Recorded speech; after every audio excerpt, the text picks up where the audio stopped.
नमस्कार साथियों, कैसे हैं आप सब। आशा करता हूँ अच्छे होंगे, स्वस्थ होंगे। दोस्तों, आज की वीडियो में हम लोग डिस्कस करने वाले हैं मॉडल प्रैक्टिस सेट नंबर 3 को। तो वीडियो के लास्ट तक बने रहिएगा, जिससे कि आपका स्कोर जो है बहुत ज़्यादा इम्प्रूव हो सके दोस्तों। और उम्मीद है कि आप सभी ने टेलीग्राम से जुड़कर पीडीएफ को डाउनलोड कर उसको लगा लिया होगा। तो चलिए दोस्तों, शुरू करते हैं आज का डिस्कशन। आज का हमारा पहला क्वेश्चन है, निम्न में उपसर्ग रहित शब्द कौन सा है। तो देखिए दोस्तों, ऑप्शन के अनुसार देखेंगे तो सुखी जो हमारा वह उपसर्ग रहित शब्द है। कैसा उपसर्ग रहित शब्द है। तो दोस्तों, उपसर्ग हम लोग कहते किसे हैं।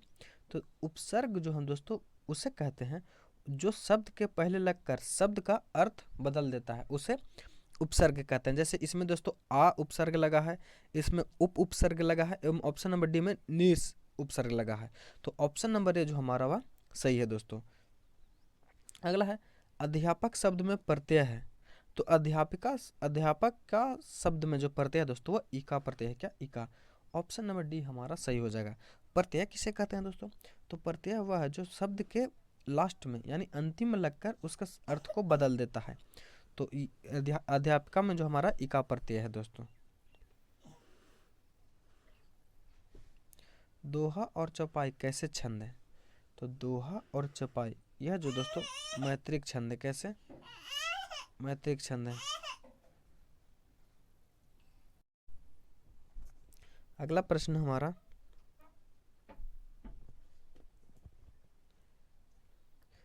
सत्यकर्म का सही संधि विच्छेद है।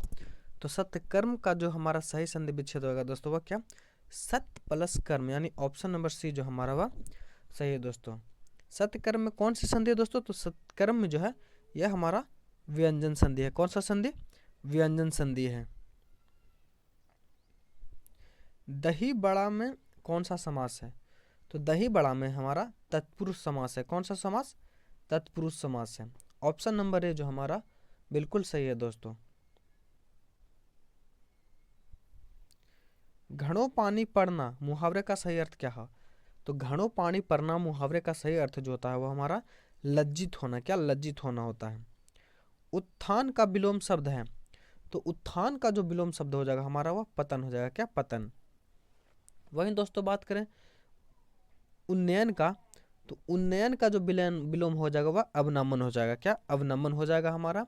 एवं उन्नत का विलय एवं अवनत का जो हो जाएगा दोस्तों यह उन्नत होगा। क्या उन्नत होगा। चलते हैं अगले प्रश्न की ओर। अगला प्रश्न हमारा, आगे खाली स्थान पीछे खाई मुहावरे में रिक्त स्थान का सही क्या होगा। तो आगे कुआं पीछे खाई, ऑप्शन नंबर सी हमारा बिल्कुल सही है दोस्तों। इंद्र शब्द का समानार्थी शब्द क्या है। तो इंद्र शब्द का जो समानार्थी हमारा हो जाएगा वह क्या हो जाएगा। वह तो इनमें से कोई नहीं, क्योंकि इंद्र का जो समानार्थी होता है दोस्तों वह देवराज, सुरेंद्र, सुरपति होते हैं, जबकि इनमें से नहीं है दोस्तों। अगला प्रश्न है, निम्नलिखित में से शुद्ध वाक्य है। तो हमारा शुद्ध वाक्य कौन सा हो जाएगा। तो भक्तों की मंडली जा रही है, यानी ऑप्शन नंबर बी जो हमारा वह सही ऑप्शन जा रही थी। अगला प्रश्न है, निम्नलिखित में से शुद्ध वाक्य चुनिए। अगर शुद्ध वाक्य को चुनेंगे दोस्तों तो वेदों के 6 अंग होते हैं। क्या 6 अंग माने जाते हैं। ऑप्शन नंबर ए हमारा जो है वह सही हो जाएगा। अगला बोल रहा है, against each keyword are giving for suggestion meaning choose the word of purchase which is opposite meaning the keyword. यानी जिट्री का अपोजिट क्या हो जाएगा। तो जिट्री में जो तो होता है क्या होता है। तो इसमें इसका मतलब होता है बेचैन, परेशान और या शांत जो रहता है उसे हम लोग जिट्री कहते हैं। इसका जो हमारा सही अपोजिट हो जाएगा दोस्तों, यह क्या हो जाएगा, बोल्ड हो जाएगा। बोल्ड, बोल्ड में साहसी, नीडर। वही दोस्तों बात करें सैकी की, तो सैकी मिस क्या होता है। तो सैकी मिस होता है अस्थिर। क्या होता है, अस्थिर। वहीं दोस्तों प्रोफ्यूज का करें तो परफ्यूज मिस होता है अधिक या प्रचुर मात्रा में, एवं टेंस मिस होता है तनावपूर्ण। चलिए अगले प्रश्न की ओर चलते हैं। तो अगला प्रश्न हमारा जुडियस। तो जुडियस मिस होता है दोस्तों न्याय संगत या विवेक सम्मत का। तो इसका जो हमारा अपोजिट हो जाएगा वह क्या हो जाएगा, इनकरप्टेड। क्या इनकरप्टेड। ऑप्शन नंबर डी हमारा सही हो जाएगा। इसका मतलब होता है दोस्तों इनकरप्टेड मिस क्या, तो इसका मतलब अविवेकी या मूर्ख। वहीं दोस्तों बात करें अभिनेशन की, तो इसका मतलब होता है महत्वाकांक्षी एवं कॉन्फिडेंट का जो हमारा हो जाता है वह आत्मविश्वास से पूर्ण, एवं सोबर मीन्स गंभीर। अगला दोस्तों, चूज द बेस्ट स्वीट, तो फिजिकल, फिजिकल मीन्स क्या हो जाएगा दोस्तों, तो फिजिकल जो हमारा वो राजस्व संबंधित टैक्स, तो यानी ऑप्शन नंबर जो हमारा वह सही हो जाएगा डी। जियोपार्डी, जियोपार्डी मीन्स होता है दोस्तों खतरा या जोखिम। इसका जो बेस्ट हमारा सिनोनिम्स हो जाएगा वह क्या हो जाएगा, तो रिस्क हो जाएगा। क्या रिस्क, ऑप्शन नंबर सी हमारा सही हो जाएगा। आगे से मैथ का प्रश्न है, इसको जब सॉल्व करेगा दोस्तों, तो इसको सॉल्व करने के बाद जो ऑप्शन नंबर बी है जब हमारा वह सही आ जाएगा। अगला है 70 नंबर को सॉल्व करेगा, तो इसको सॉल्व करने के बाद जो आपका आंसर आएगा दोस्तों ये 9 आएगा। वहीं अगला प्रश्न है 18, ए बी सी का औसत भार दोस्तों 3 का भार दिया हुआ है 45, एवं बी एवं सी का औसत भार हमारा 40 दिया हुआ है, तो बी एवं सी का औसत भार निकालना है दोस्तों। तो ये तो बहुत ही सिंपल क्वेश्चन है, देख लीजिए इसको। ए प्लस सी का जो औसत भार है दोस्तों 45, तो 45 में गुना 3 करेंगे तो ए प्लस बी सी का जो हमारा भार निकल जाएगा वो कितना हो जाएगा, तीनों का भार, तो 135 हो जाएगा। कितना, 135। वहीं दोस्तों बी प्लस सी का कितना दिया हुआ है, तो बी प्लस सी का हमारा औसत भार दिया हुआ है 43, तो 43 कितने जनों का है, तो 2 जनों का, तो 43 में 2 से गुना करेंगे तो 46 हो जाएगा हमारा। वहीं दोस्तों ए प्लस बी का हमारा कितना दिया है, तो ए प्लस बी का जो दिया हुआ है 40, तो 40 में 2 से गुना करेंगे दोस्तों, तो ये हो जाएगा हमारा 80। अब देखिए इसमें इक्वेशन फर्स्ट मानते हैं इसको, इसको सेकंड मानते हैं। इसमें जो पुट मान, तो बी प्लस सी का मान हमारा कितना दिया हुआ है, तो बी प्लस सी का हमारा 86, और टोटल मान है दोस्तों 135। तो 135 में से अगर हम लोग 86 घटाएंगे तो कितना बचेगा, तो 135 में से अगर हम लोग 86 घटाएंगे तो हमारा जो हो जाएगा 55 किलोग्राम आ जाएगा। तो कितना आ जाएगा, 55 किलोग्राम। अब 55 किलोग्राम किसका आ जाएगा दोस्तों, तो 55 किलोग्राम जो है ए एवं ए प्लस बी प्लस सी का कितना है 35, 135 में से बी प्लस सी का मान कितना दिया हुआ है, तो बी प्लस सी का हमारा 86, तो उसमें से अगर घटाएंगे दोस्तों 135 में से, तो ए का मान कितना आ जाएगा 55। तो वहीं दोस्तों ए प्लस बी में ए प्लस बी का मान हमारा कितना दिया है, तो ए प्लस बी का जो मान हमारा आया है वह है कितना 80। तो 80 में से दोस्तों 80 में से अगर 55 घटाएंगे तो हमारा बी का मान निकल जाएगा, तो बी का जो मान निकालेगा हमारा 31 निकलेगा दोस्तों। ऑप्शन नंबर सी हमारा सही है। अगला है, एक रेलगाड़ी जिसकी गति 84 किलोमीटर प्रति घंटा है, विपरीत दिशा में 6 किलोमीटर प्रति घंटे की गति से चलते हुए एक व्यक्ति को 4 सेकंड में पार करती है, तो रेलगाड़ी की लंबाई। तो देखिए दोस्तों, रेलगाड़ी विपरीत दिशा में आ रही है, तो इसका चाल जो है वह जुटेगा दोस्तों। तो एक 84 किलोमीटर है प्रति घंटा एवं 6, तो 84 और 6 को जोड़ेंगे तो हमारा 90 किलोमीटर प्रति घंटा है, लेकिन समय यहाँ दिया दोस्तों सेकंड में, तो इसको मीटर प्रति सेकंड में बदलेंगे तो 5/18 से गुना करेंगे दोस्तों, तो 18 पंचे 90 यानी 25 मीटर, क्या 25 मीटर प्रति सेकंड। और इसको अगर दोस्तों क्या डिस्टेंस निकालना बोला था, डिस्टेंस वो क्या होता है दोस्तों, तो डिस्टेंस हमारा होता है स्पीड इंटू टाइम। तो स्पीड कितना निकल गया हमारा दोस्तों, तो स्पीड निकला 25 और टाइम कितना हो गया 4, तो 25 इंटू 4 करेंगे तो 100 हो जाएगा, क्या 100। ऑप्शन नंबर सी जो हमारा वह सही हो जाएगा।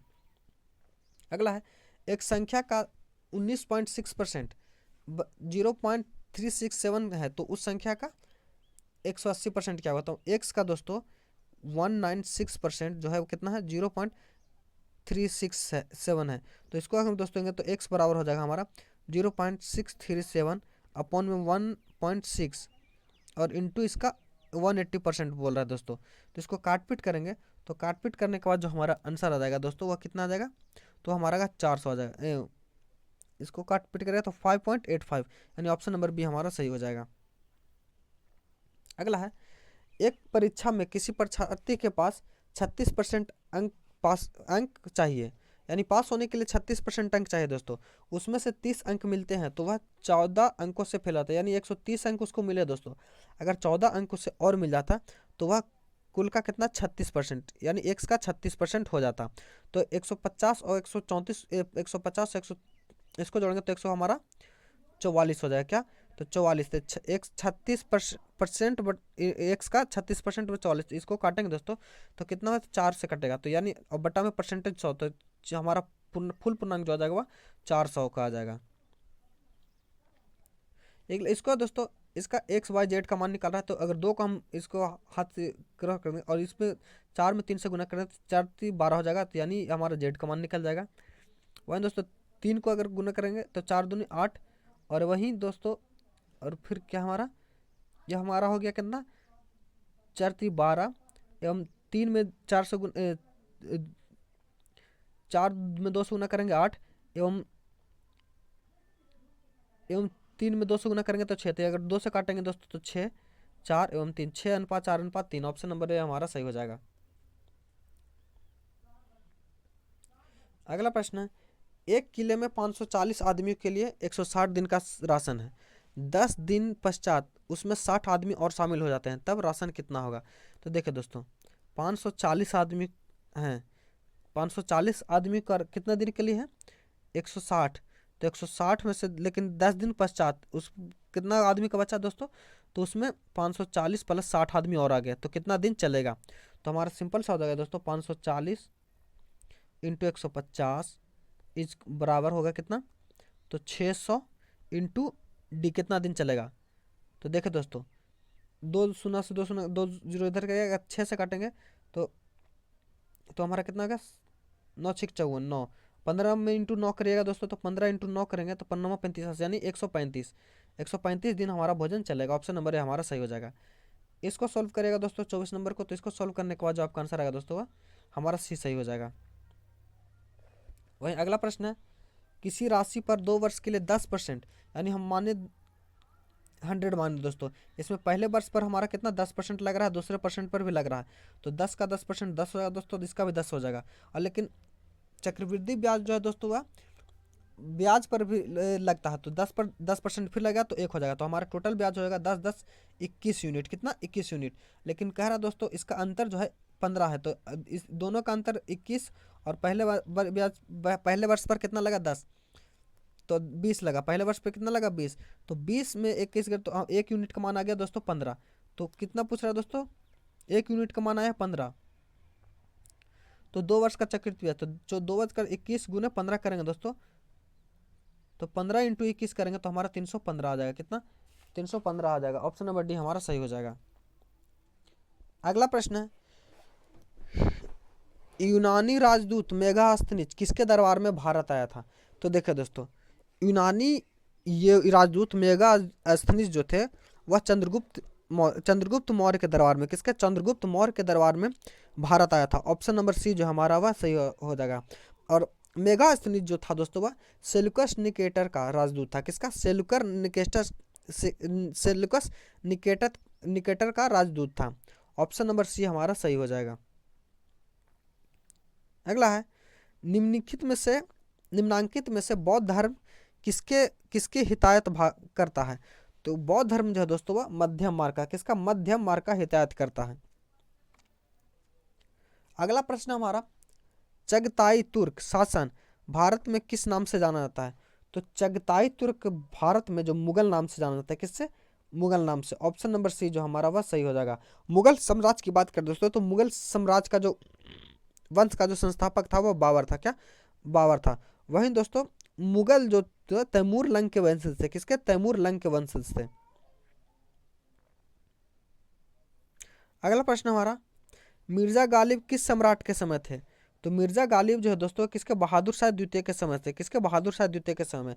और मिर्जा गालिब एक ऐसे शायर थे दोस्तों जिन्होंने अपनी आंखों से 1857 की क्रांति को देखा था। ऑप्शन नंबर बी हमारा बिल्कुल सही हो जाएगा। अगला प्रश्न है, असम चटगांव जैसे पूर्वोत्तर भारत भागों पर विजय प्राप्त करने वाला मुगल सेनापति कौन था।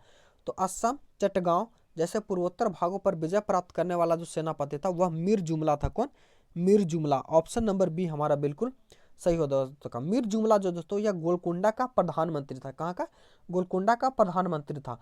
और मीर जुमला ने औरंगजेब को कोहिनूर हीरा दिया था, किसने, मीर जुमला ने ही औरंगजेब को कोहिनूर हीरा दिया था। और यह जो है मीर जुमला किसके शासनकाल से संबंधित है। तो यह जो है दोस्तों शाहजहां के शासनकाल से संबंधित है, और यह जो है औरंगजेब का मित्र हुआ करता था दोस्तों। अगला प्रश्न हमारा, किताब उल हिंद का लेखक कौन है। तो किताब उल हिंद के जो लेखक है दोस्तों वो अलबरूनी है। कौन, अलबरूनी। ऑप्शन नंबर ए हमारा सही हो जाएगा, क्या बी। ऑप्शन नंबर बी जो हमारा वह सही हो जाएगा। अल-बरूनी जो है दोस्तों महमूद गजनी में किस समय 1017 ईस्वी में, कब 1017 ईस्वी में गजनवी के साथ जो है भारत आया था।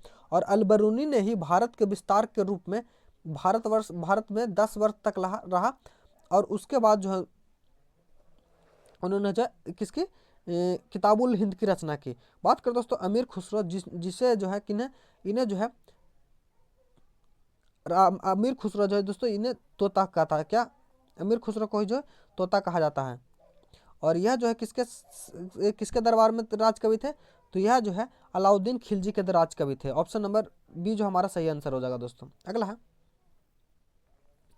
हर्षवर्धन के शासनकाल में सत्ता का केंद्र कौन सा था। तो हर्षवर्धन के शासनकाल की बात करें दोस्तों, तो हर्षवर्धन के शासनकाल में सत्ता का केंद्र जो था वह कन्नौज था। कौन? कन्नौज। ऑप्शन नंबर है हमारा बिल्कुल सही है भाइयों। और हर्षवर्धन ने थानेश्वर से कन्नौज को अपना राजधानी बनाया था। किसे? थानेश्वर से कन्नौज को। अगला प्रश्न है बल्लवाचार्य ने किसकी भक्ति प्रचार किया है। तो बल्लवाचार्य ने दोस्तों कृष्ण भक्ति का प्रचार किया है। और बल्लवाचार्य ने दोस्तों पुष्टि मार्ग का प्रतिपादन भी किया है। किसका? पुष्टि मार्ग का प्रतिपादन भी किया है। अगला प्रश्न हमारा जयपुर शहर का संस्थापक कौन था। तो जयपुर शहर का जो संस्थापक थे तो दोस्तों राजा जय सवै सिंह। कौन? राजा सवाई जय सिंह थे। ऑप्शन नंबर बी हमारा बिल्कुल सही है भाइयों। अगला प्रश्न हमारा प्राचीन काल में कलिंग का महान शासक निम्नलिखित में से कौन था। तो प्राचीन काल में कलिंग का जो महान शासक थे वह खारवेल थे। कौन? खारवेल। ऑप्शन नंबर सी हमारा बिल्कुल सही है। और खारवेल जो दोस्तों किस वंश के थे दोस्तों, तो ये जो है चेदी वंश के से संबंधित थे। किससे? चेदी वंश से संबंधित थे। और इन्होंने जो है दोस्तों खारवेल ने बाद में जैन धर्म को अपनाया था। किसके? जैन धर्म को अपनाया था। और इनका संबंध जो है हाथी गुम्फा और रानी गुम्फा जैसे अभिलेखों से भी है। अगला हमारा प्रश्न है ईस्ट इंडिया कंपनी का निम्नलिखित में से आरंभिक नारा क्या था। तो ईस्ट इंडिया कंपनी का जो दोस्तों आरंभिक नारा था क्या? वह भूभाग नहीं व्यापार था। ऑप्शन नंबर सी हमारा सही हो जाएगा। अगला प्रश्न है राष्ट्रकूट साम्राज्य का संस्थापक कौन था। तो राष्ट्रकूट साम्राज्य का जो संस्थापक था दोस्तों वह दंतित दुर्ग था। कौन? दंतित दुर्ग। और दंतित दुर्ग ने 753 ईस्वी में 753 ईस्वी में वातापी में चालुक्य वंश के संस्थान पर राष्ट्रकूट की स्थापना की थी। ऑप्शन नंबर बी जो हमारा वह सही हो जाएगा। अगला है निम्नलिखित में से कौन सा सुमेलित नहीं है। तो देखिए दोस्तों इसमें देखेंगे दोस्तों औरंगजेब जो है मनुची, ये औरंगजेब के समय में मनुची भारत आया था। यह जो हमारा सही है दोस्तों। अगला है 1925 के कानपुर अधिवेशन की अध्यक्षता किसने किया था। तो 1925 के कानपुर अधिवेशन की जो अध्यक्षता की थी वह सरोजनी नायडू ने किसने सरोजनी नायडू ने की थी। ऑप्शन नंबर डी जो हमारा बिल्कुल सही है दोस्तों। और यह सरोजनी नायडू प्रथम महिला थी जो किसी राज्य की राज्यपाल बनी है। इसको भी आप याद रखिएगा। वहीं दोस्तों बात करें कांग्रेस की प्रथम महिला अध्यक्ष की तो वह एनी बेसेंट थी। अगला प्रश्न हमारा सूची 1 को सूची 2 को मिलान कीजिए तथा दिए गए कूट से सही सूची का चयन कीजिए। तो इसको मिलाएंगे दोस्तों तो हमारा जो हो जाएगा देशबंधु दास। यह जो कौन है दोस्तों, तो यह जो है हमारा बसंती देवी। क्या? देशबंधु दास हमारा बसंती देवी हो जाएगा। वहीं लाला लाजपत राय दोस्तों का लाला लाजपत राय की जो है क्या हो जाएगा, तो उनकी पत्नी का नाम हो जाएगा राधा देवी। क्या? राधा देवी। महात्मा गांधी का हो जाएगा दोस्तों कस्तूरबा गांधी। एवं मोतीलाल नेहरू का स्वरूप देवी। क्या? स्वरूप देवी। ऑप्शन नंबर बी जो हमारा वह सही हो जाएगा। अगला प्रश्न हमारा सूर्य के प्रकाश को पृथ्वी तक पहुंचने में कितना समय लगता है। तो सूर्य के प्रकाश को पृथ्वी तक पहुंचने में जो समय लगता है वह 8 मिनट 20 सेकंड लगता है। कितना? 8 मिनट 20 सेकंड। कर्क रेखा भारत के निम्नलिखित प्रांतों में से किससे होकर नहीं गुजरती है। तो कर्क रेखा जो दोस्तों भारत में 8 राज्यों से 8 राज्यों से होकर गुजरती है, जिसमें जो दोस्तों हमारा राजस्थान, गुजरात, मध्य प्रदेश, छत्तीसगढ़, झारखंड, पश्चिम बंगाल, त्रिपुरा एवं मिजोरम राज्य से होकर गुजरती है। तो इसमें देखेंगे दोस्तों हमारा जो उत्तर प्रदेश जो है यह उससे होकर गुजरती नहीं है। ऑप्शन नंबर बी हमारा सही हो जाएगा। निम्नलिखित नदियों में से किस एक ने कुरनूल कड़ुप्पा नहर निकाली गई? तो कुरनूल कुड़ुप्पा नहर जो दोस्तों ये कहाँ से निकाली गई है? तो यह जो है दोस्तों पेरूरू नदी से। किससे? पेरूरू नदी से। ऑप्शन नंबर बी हमारा सही हो जाएगा। और यह जो है कहाँ है दोस्तों? तो यह कर्नाटक में है। सूर्य से निकटतम ग्रह कौन सा है? तो सूर्य से निकटतम ग्रह जो दोस्तों हमारा बुध है। क्या? बुध है। वायुमंडल संरचना में निम्नलिखित में से कौन सी गैस सर्वाधिक भाग है? तो वायुमंडल की संरचना में सबसे अधिक जो गैस है दोस्तों वह नाइट्रोजन है। कितना? नाइट्रोजन है। और नाइट्रोजन की मात्रा लगभग 78% है। कितना? 78% है। ऑक्सीजन की बात करें दोस्तों तो ऑक्सीजन जो हमारा 21% है। कितना? 21% है। अगला प्रश्न है, भारत का केंद्रीय देशांतर रेखा क्या है? तो भारत का केंद्रीय देशांतर रेखा जो दोस्तों 82.5 डिग्री पूर्व है। ऑप्शन नंबर ए हमारा सही हो जाएगा। अगला प्रश्न है हमारा, भारत की सबसे बड़ी खाड़ी कौन सी है? तो भारत की सबसे बड़ी खाड़ी है दोस्तों बंगाल की खाड़ी है। कौन सी? बंगाल की खाड़ी है। हिमालय पर्वत की उत्पत्ति किस काल में हुई थी? तो हिमालय पर्वत की जो उत्पत्ति है दोस्तों वह टेरेसीय युग में। किसमें? टेरेसीय युग में। ऑप्शन नंबर ए हमारा सही हो जाएगा। अगला प्रश्न है, तारापुर आणविक केंद्र के लिए प्रसिद्ध है। तारापुर जो किसके लिए प्रसिद्ध है? तो तारापुर जो दोस्तों आणविक केंद्र शक्ति केंद्र के लिए प्रसिद्ध है। ऑप्शन नंबर सी हमारा सही हो जाएगा। अगला एक सूची 1 को सूची 2 को मिलान करना है दोस्तों, और इसमें दिया हुआ है बुल्लर झील। तो बुल्लर झील हमारा कहाँ है? तो बुल्लर झील है दोस्तों हमारे जम्मू कश्मीर में। कहाँ? जम्मू कश्मीर में।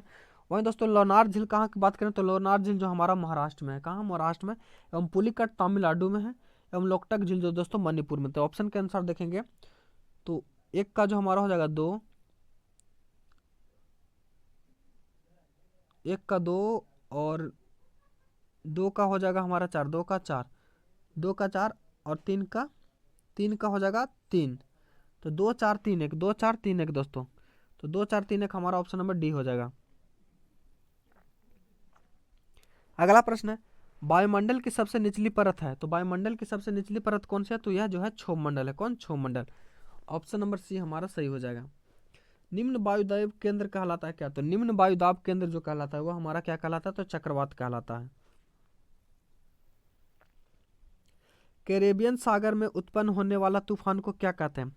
तो कैरेबियन सागर में उत्पन्न होने वाले तूफान को हम लोग क्या कहते हैं? तो हमें उसे जो है हरिकेन कहते हैं। क्या? हरिकेन। कैरेबियन सागर में हम लोग उत्पन्न होने वाले तूफान को क्या कहते हैं? हरिकेन कहते हैं।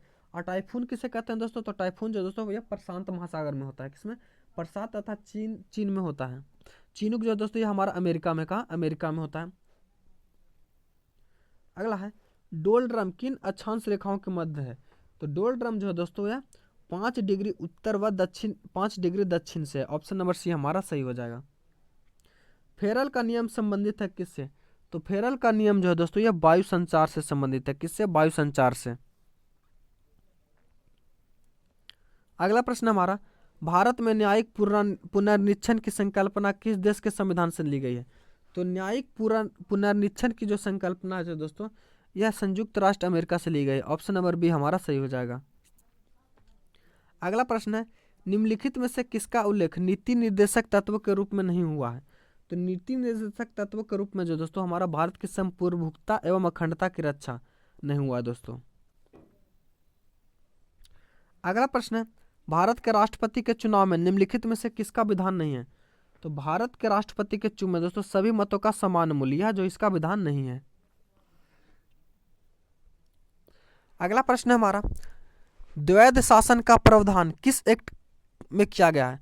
तो द्वैध शासन का जो प्रावधान है दोस्तों भारत शासन अधिनियम 1919 में। कब? भारत शासन अधिनियम 1919 में किया गया है। ऑप्शन नंबर सी जो हमारा सही हो जाएगा। इसे दोस्तों मॉन्टेग्यू चेम्सफोर्ड सुधार के नाम से भी जाना जाता है।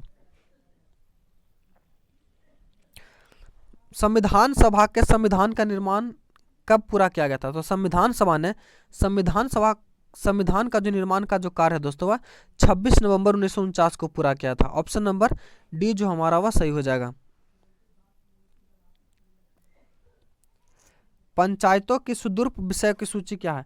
तो पंचायतों को सुदूर विषयों की जो सूची है दोस्तों वह क्या है? तो वह 11वीं अनुसूची में। ऑप्शन नंबर ए हमारा सही हो जाएगा। भारत का सॉलिसिटर जनरल होता है क्या? तो भारत का सॉलिसिटर जनरल दोस्तों एक न्यायिक सलाहकार होता है।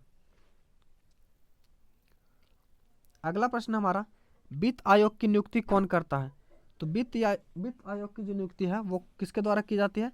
तो वित्त आयोग की जो नियुक्ति है दोस्तों भारत के राष्ट्रपति के द्वारा की जाती है। किसके द्वारा? भारत के राष्ट्रपति के द्वारा।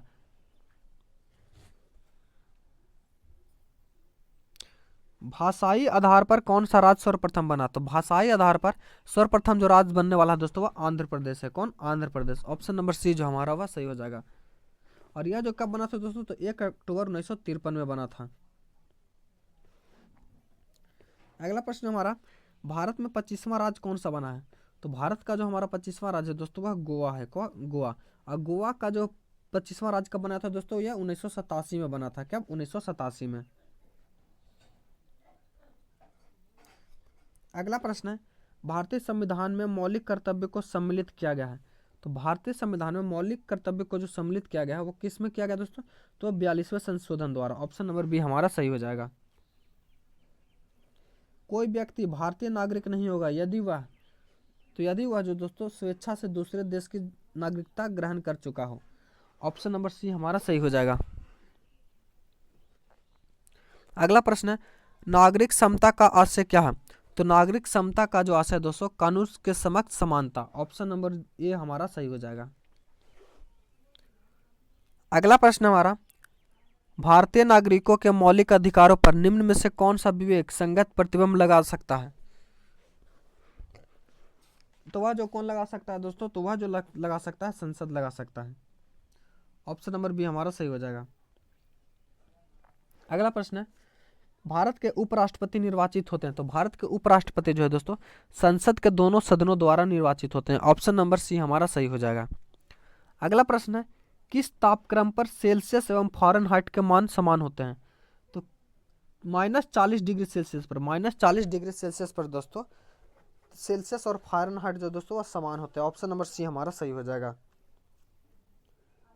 अगला प्रश्न है, 1 किलो कैलोरी ऊष्मा का मान कितना होता है? तो 1 किलो कैलोरी का ऊष्मा का जो मान होता है दोस्तों 4.2 इंटू 10⁻³ होता है जूल। ऑप्शन नंबर सी जो हमारा दोस्तों वह सही हो जाएगा। निम्नलिखित में से ओमीय चालक है। तो ओमीय चालक जो दोस्तों हमारा कांस्टेंट है। ऑप्शन नंबर डी हमारा सही हो जाएगा। गतिशील विद्युत आवेश उत्पन्न करता है कहाँ? तो गतिशील विद्युत आवेश जो है दोस्तों यह चुंबकीय क्षेत्र, क्या चुंबकीय क्षेत्र उत्पन्न करता है। चुंबकीय क्षेत्र और विद्युत क्षेत्र दोनों। ऑप्शन नंबर सी जो हमारा वह सही हो जाएगा। एम्पियर घंटा निम्नलिखित में से किसका मात्रक होता है? तो एम्पियर घंटा जो दोस्तों यह आवेश की मात्रा होता है। क्या? आवेश की मात्रा का मात्रक होता है। ऑप्शन नंबर सी डी हमारा सही हो जाएगा। थर्मोस्टेट क्या है? तो थर्मोस्टेट जो दोस्तों हमारा किसी संकाय का ताप स्थिर रखने का उपकरण है। ऑप्शन नंबर बी हमारा सही हो जाएगा। द्रव्यमान ऊर्जा समतुल्य का संबंध E बराबर mc² का प्रतिपादन किसने किया था? तो E बराबर mc² का जो प्रतिपादन है दोस्तों आइंस्टीन ने किया था। किसने? आइंस्टीन ने। आकाश में सबसे चमकदार तारा है। तो आकाश में सबसे चमकदार तारा दोस्तों वह सेरेस है। क्या? सेरेस। ऑप्शन नंबर डी हमारा सही हो जाएगा। अगला प्रश्न है, पृथ्वी के भ्रमण की गति है। तो पृथ्वी के भ्रमण की गति है दोस्तों 28 किलोमीटर प्रति मिनट। ऑप्शन नंबर ए हमारा सही हो जाएगा। अगला प्रश्न है, 1 किलोग्राम पदार्थ की तुल्य ऊर्जा किस क्रम की होती है? तो यह जो होती है दोस्तों 10⁻17 जूल की। ऑप्शन नंबर सी हमारा सही हो जाएगा। अगला प्रश्न है, 92 यू की पावर 238 परमाणु होते हैं। ये किस में होते हैं? तो यह जो दोस्तों होते हैं 92 प्रोटॉन, 146 न्यूट्रॉन एवं 12 इलेक्ट्रॉन। ऑप्शन नंबर बी हमारा सही हो जाएगा। कोई तत्व ऐसे परमाणुओं से बना होता है जिसके लिए समान होता है उसे क्या कहते हैं? तो उसे दोस्तों न्यूक्लियर की संख्या कहते हैं। सर्वप्रथम किसने कृत्रिम रेडियो धारिता का उत्पन्न किया था? तो सर्वप्रथम जो दोस्तों हेनरी बैक्यूरेल ने, किसने? हेनरी बैक्यूरेल ने कृत्रिम रेडियो धारिता को उत्पन्न किया था। ऑप्शन नंबर सी हमारा सही हो जाएगा। बल्ब का फिलामेंट किस धातु का बना होता है? तो बल्ब का फिलामेंट जो दोस्तों टंगस्टन का, किसका? टंगस्टन का बना होता है। ऑप्शन नंबर ए हमारा सही हो जाएगा। नाभिक कितने होते हैं, तो इसमें दोस्तों हमारा जो नाभिक हो जाएगा वो 92 हो जाएंगे। ऑप्शन नंबर बी हमारा सही हो जाएगा।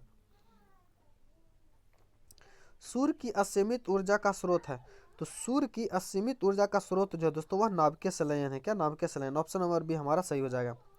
अब क्या, नाभिक की खोज किसने की थी, तो नाभिक की खोज जो दोस्तों यह हेनरी रदरफोर्ड ने की थी। ऑप्शन नंबर सी जो हमारा वह सही हो जाएगा।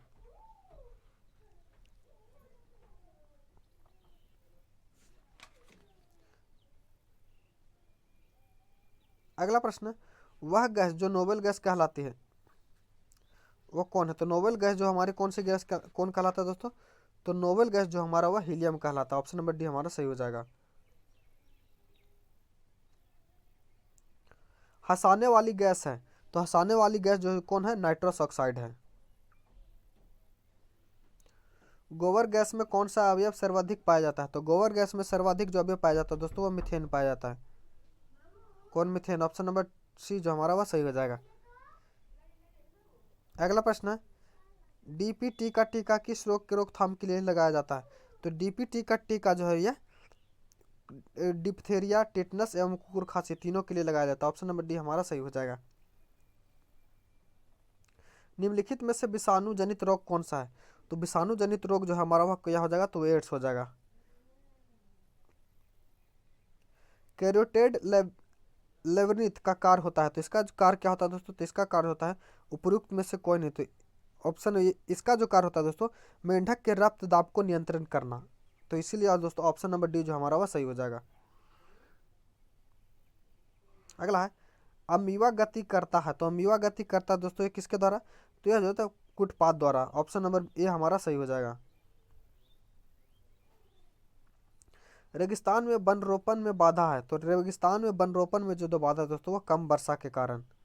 दालचीनी के पेड़ के किस भाग से एकत्रित की जाती है, तो दालचीनी दोस्तों पेड़ के छाल से एकत्रित की जाती है। अगला प्रश्न हमारा, तंबाकू में उपस्थित एल्कोहॉइड होता है, तो तंबाकू में उपस्थित एल्कोहॉइड जो दोस्तों होता है क्या होता है, निकोटीन होता है। ऑप्शन नंबर सी हमारा सही हो जाएगा। मानव शरीर में सबसे छोटी हड्डी कौन है, तो मानव शरीर की सबसे छोटी हड्डी है दोस्तों कान की हड्डी। कौन? कान के स्टेपिस। ऑप्शन नंबर सी जो हमारा वह सही हो जाएगा। पोषकों का वायुमंडल में जिन सूक्ष्म जीवों की सहायता से पुनः चक्रण होता है उन्हें क्या कहते हैं, तो उन्हें जो है दोस्तों क्या कहा जाता है, तो उन्हें अपघटक कहा जाता है। अगला प्रश्न हमारा, निम्नलिखित में से कौन सी ग्रंथि हार्मोन निर्माण में संबंधित है, तो हार्मोन निर्माण से संबंधित जो है ग्रंथि है दोस्तों अंतःस्रावक ग्रंथि है। ऑप्शन नंबर डी हमारा सही हो जाएगा। उम्मीद करता हूँ वीडियो आपको अच्छा लगा होगा। अगर चैनल पर नया है तो चैनल को सब्सक्राइब कर लीजिए और दोस्तों टेलीग्राम चैनल से जुड़कर ही पीडीएफ को लगाकर ही वीडियो देखें, इससे आपको बहुत ही फायदा मिलेगा। तो मिलते हैं अगले वीडियो में, तब तक के लिए धन्यवाद।